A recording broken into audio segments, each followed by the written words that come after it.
Hello South Africa. Prince Charles, 73, becomes king after Queen Elizabeth's death. Queen Elizabeth II died at the age of 96 at Balmoral on Thursday afternoon, September 8.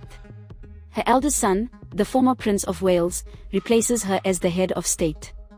The royal family announced the Queen's passing with a short statement, which furthered that the King and the Queen Consort, Camilla, former Duchess of Cornwall, will remain at Balmoral this evening and return to London tomorrow.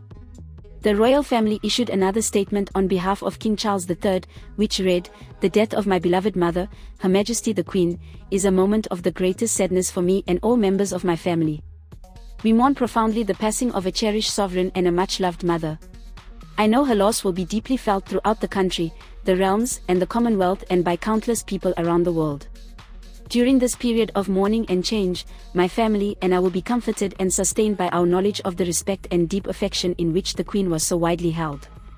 The 73-year-old son Prince William, 40, is now second in line to the throne and his grandson Prince George, 9, is third. According to reports, Charles does not need a coronation ceremony to assume the throne.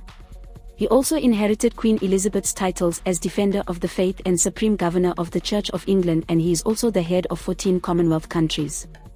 Please subscribe for more news updates.